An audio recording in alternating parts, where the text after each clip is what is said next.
People always said my house had a strange energy. I never believed them. Old floorboards, cold drafts, creaking doors. Every house makes noises, right?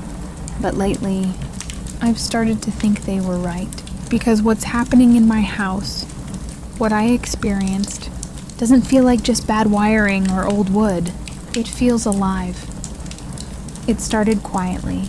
I recently moved into this old 2-story house on the outskirts of town, the kind of place realtors call historic.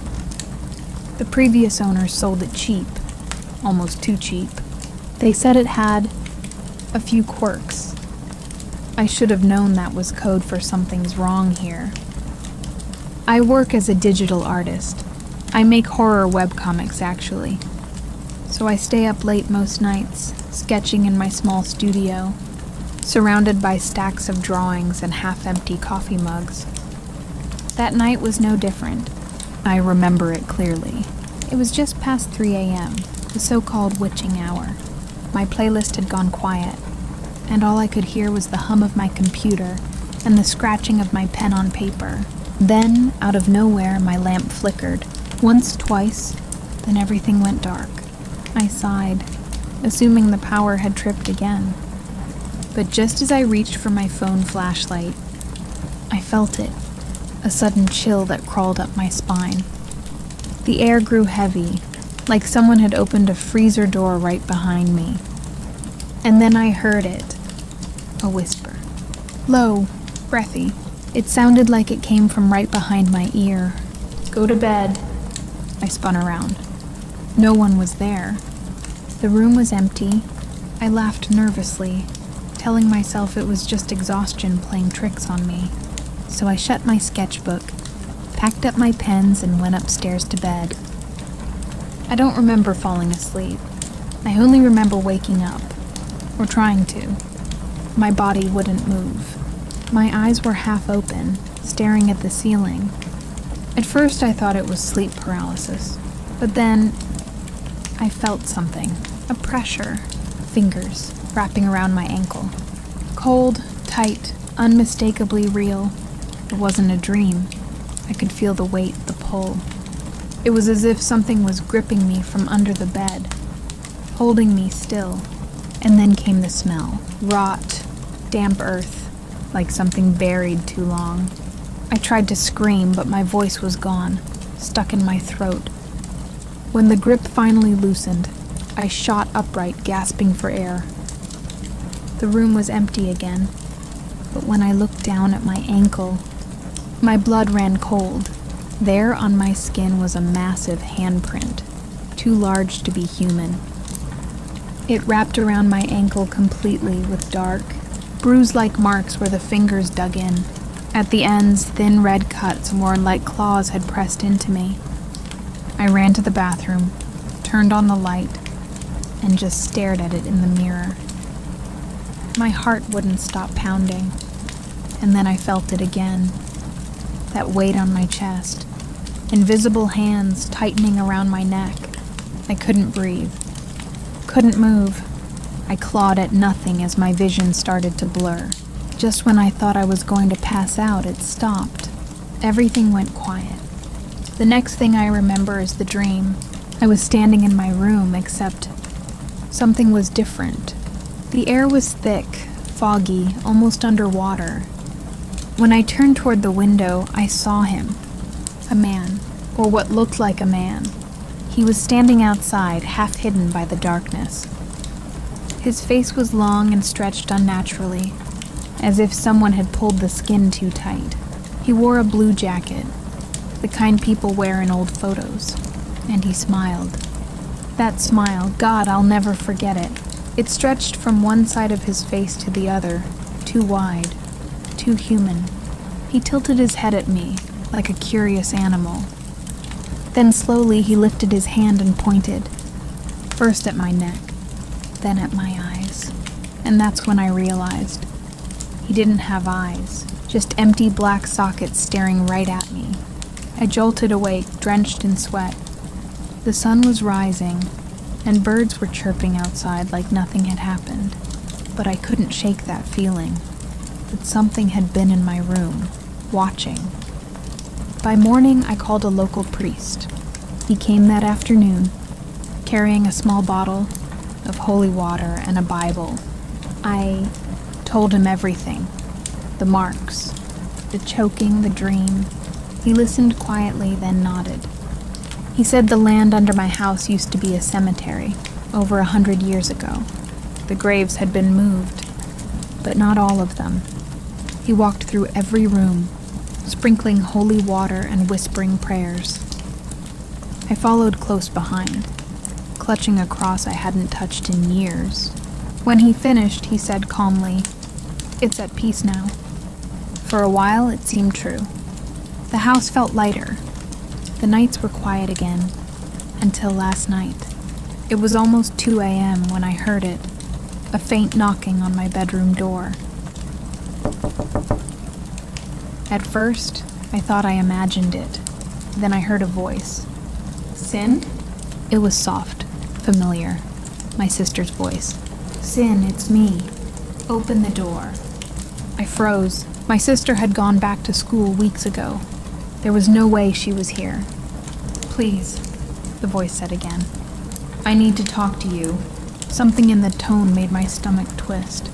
It sounded like her. Every syllable, every pitch, but it felt wrong. Too slow, too calculated. I didn't move. I didn't say a word. Then the handle turned. Slowly, quietly. I held my breath as the door creaked open just a crack. And then, through that narrow gap, I saw it. Not my sister. A face, pale, grinning. The same impossible smile. And the voice, that fake, stolen voice, whispered, "Why didn't you open it?" The door slammed shut on its own. I didn't sleep after that. I sat up all night with every light on, cross in hand, waiting for dawn. This morning, I checked the hallway. The door had scratches on it, long, deep grooves like fingernails dragging down the wood. I called the priest again, but this time he didn't answer. His number just rang and rang. Now the house feels colder. And sometimes, when I pass a mirror, I see something standing behind me for just a split second. Tall, blue jacket, smiling. I've started sleeping with salt at my door. Candles lit, prayers on loop, anything to keep it away. But last night, as I was trying to fall asleep, I felt something brush against my ankle again. And this time, it whispered my name. For almost 3 years, the family thought the house was normal. It wasn't old, it wasn't falling apart, and it wasn't in the kind of neighborhood where strange stories spread. It was just a quiet rental at the end of a cul-de-sac. 2 floors, creaky wood floors, and a small backyard full of overgrown weeds. 5 people lived there, a mother and her 4 children. For the first few months, everything was fine. Then the noises began. It always started late at night, long after everyone had gone to bed. The oldest child, a teenager named Alex, would still be awake, scrolling through their phone, the screen casting a pale glow across the room. At first, it was just faint creaking sounds, the kind an old house might make when it cools down after a hot day. But this house wasn't that old, and soon the creaking grew deliberate. Footsteps, slow, careful, coming from the hallway. At first, Alex thought it was one of their siblings sneaking around, but when they peeked out, the hallway was empty. The lights off, the air still. They'd shrug it off and go back to their phone.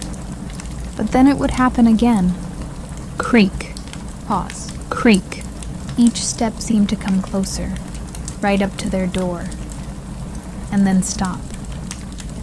They'd hold their breath, listening. Nothing. The house would fall silent again. It became routine. Nearly every night, around the same time, the footsteps would return, sometimes soft and distant, sometimes so close that the floorboards outside their room groaned under invisible weight. It happened so often, Alex started counting, over 100 times in those 3 years. Each time the same pattern, the sound of movement, the eerie silence afterward, and that feeling, that cold, heavy sensation of being watched. One evening, Alex was home alone. Their mother was working late, and their siblings were at a friend's house. It was quiet, too quiet. They sat on the couch, scrolling through their phone, half watching the clock, waiting for their mom's car to pull into the driveway. That was when the air changed. It's hard to describe, but it felt like the light in the room dimmed, even though the lamp was still on. The air grew colder, heavier, and Alex's stomach twisted with sudden dread. Then came the creaking again, this time from directly behind the couch. They froze, didn't breathe, didn't move. Slowly they turned their head, just enough to glance over their shoulder. Nothing, but the sound continued. Like footsteps circling the room. Alex stood up, phone flashlight shaking in their hand, scanning every corner. The sound stopped. The silence that followed was deafening. They tried to shake it off. Maybe the house was settling. Maybe it was their imagination. But deep down, they knew that wasn't true. There was something in that house. Something that moved when no one was looking. Something that liked the dark. As months went by, strange things kept happening. Doors left open would slowly close on their own. Lights flickered in empty rooms. Sometimes, when Alex was the last one awake, they'd hear faint breathing near their bed. The kind that isn't your own. That quiet exhale of someone else in the room. It always stopped the moment they turned on the light. One night, they decided to record it, to finally prove they weren't imagining things.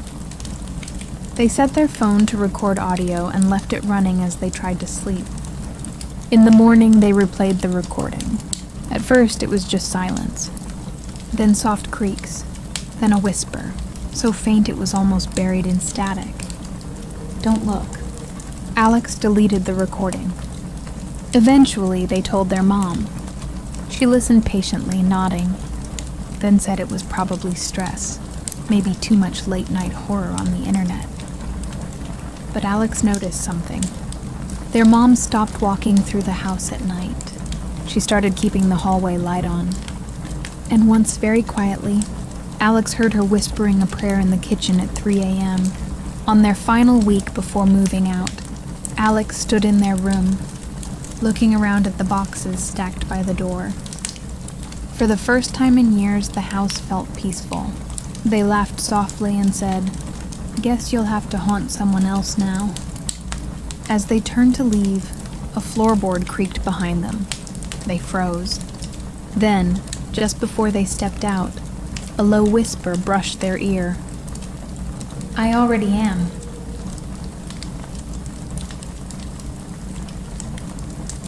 I've lived with my grandparents for as long as I can remember. It's always been home, warm, familiar, full of stories and old furniture. But lately, it doesn't feel like home anymore. It feels like something else is living here too. A few years back, a hurricane tore through our town. It ripped half our roof off, shattered windows, and left our old wooden house nearly in ruins. When we rebuilt, my grandparents decided to fill it with new furniture. A fresh start, they said. That's when we got the table.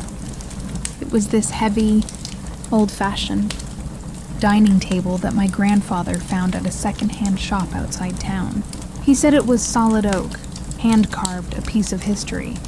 But from the first day it entered the house, things started to feel off.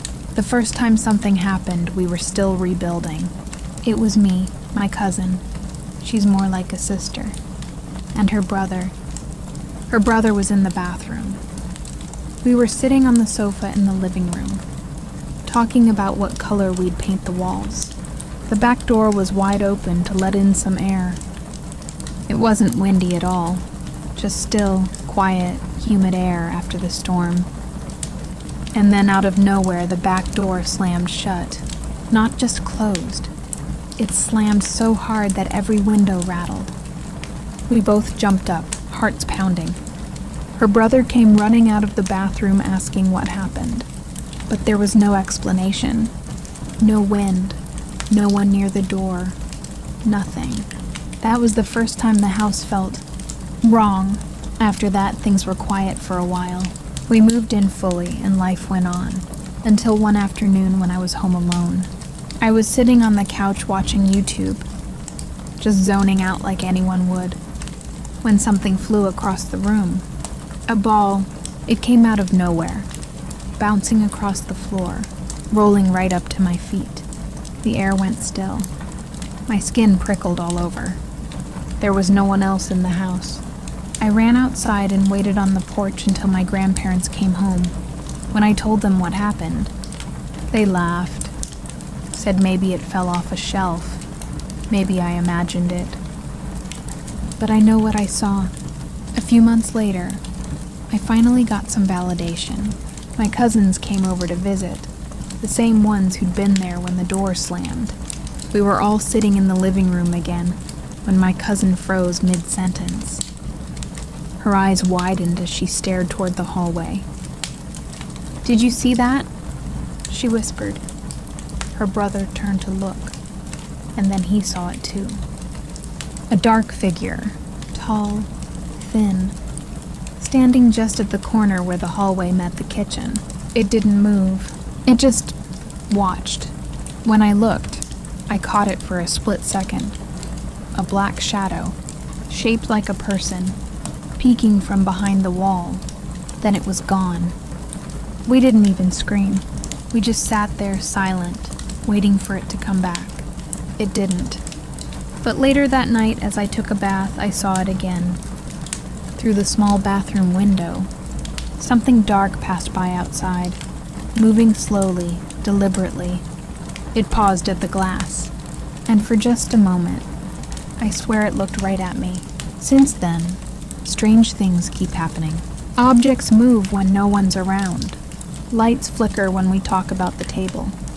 And that table, the one my grandfather brought home, sometimes it creaks when everyone's asleep. Not like the house settling, but like someone's leaning on it. Sometimes when we walk past it, we hear faint tapping, like fingernails drumming against the wood. And lately, something new has started. Laughter. A little girl's laugh. Soft. Distant, sometimes coming from the kitchen, sometimes from under the table itself. It usually starts late at night, around the same time the clock hits 3 a.m. Once my grandmother was in the kitchen making tea when she froze mid-stir. I asked what was wrong and she said, "Did you just say something, sweetheart?" I shook my head. She frowned, staring down at the table. "I could have sworn I heard a little girl laugh," she said. That was when I realized I wasn't the only one hearing it anymore. I've tried to look into where that table came from. The shop where Grandpa bought it closed down months ago, but an old man who used to work there told me something I'll never forget. He said the table came from an estate sale, a house that burned down years ago. The only thing left standing after the fire was that table. He laughed nervously and said, "If I were you, I'd get rid of it." I've begged my grandparents to sell it, to throw it away, anything, but Grandpa won't hear it. "It's solid oak," he says. "Best thing in the house." So now, every night, I sleep with my door locked. Because sometimes I wake up in the middle of the night and hear something heavy dragging across the floorboards downstairs, the same dragging sound that table makes when you move it. And last night, just before dawn, I went downstairs to grab water. The table was turned. Not slightly moved, completely turned, facing the opposite direction. And on the wooden surface, written in dust, were 4 words. "Do you hear her?" Now the laughter happens more often, sometimes closer, sometimes right behind me. And I swear the last time I heard it, it wasn't coming from the table. It was coming from under my bed.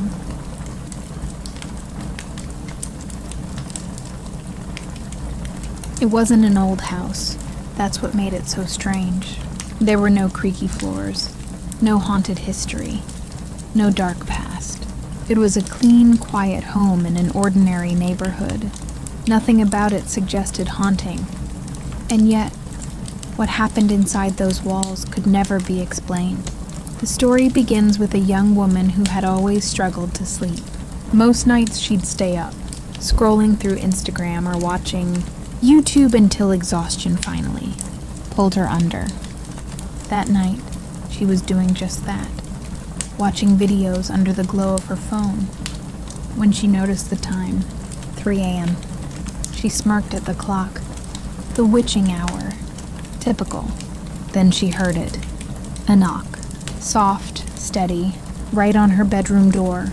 She frowned, paused her video, and listened. Silence.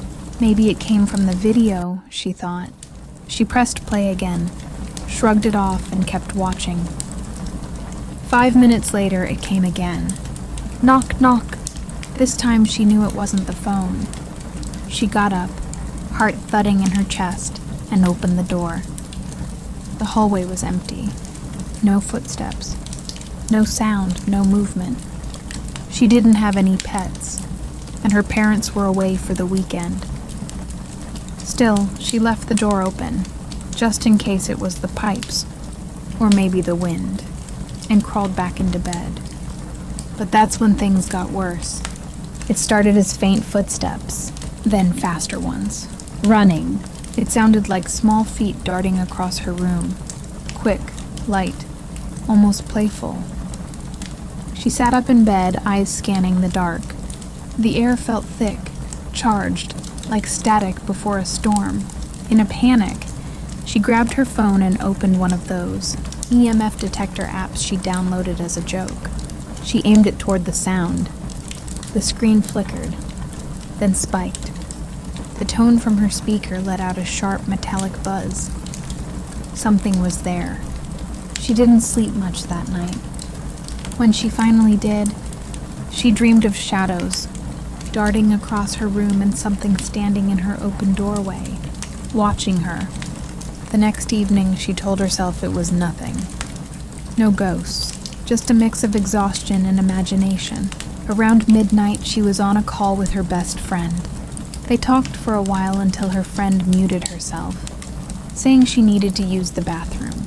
Left alone on the line, the girl began tidying her room to kill time. She hummed quietly, then started whistling, some random tune she couldn't even name. The house was silent except for her own footsteps and that soft whistle, until something whistled back. She froze mid-step, the sound still echoing faintly from across the room. At first, she thought maybe her friend had unmuted the call. She grabbed her phone and checked the screen. Still muted, and the voice that had whistled, it hadn't come from her phone. It had come from inside the room. Her skin prickled as she turned toward her closet. It wasn't just a closet. It connected directly to the attic through a small crawl space, an old design feature from when the house was built. The thought hit her like ice water. What if someone had been living up there? She grabbed a flashlight and inched toward the closet, trying to convince herself she was being dramatic. Her hands shook as she opened the door. The hinges groaned softly, echoing in the silence. Inside was just the usual: clothes, boxes, old books. No one, but as she crouched to check the small attic hatch at the back of the closet, she noticed something strange. A footprint. Bare, small, pressed into the thin layer of dust near the opening. She slammed the door shut and backed away, her breath quick and shallow. The air in the room felt heavy again, that same electric charge she'd felt the night before.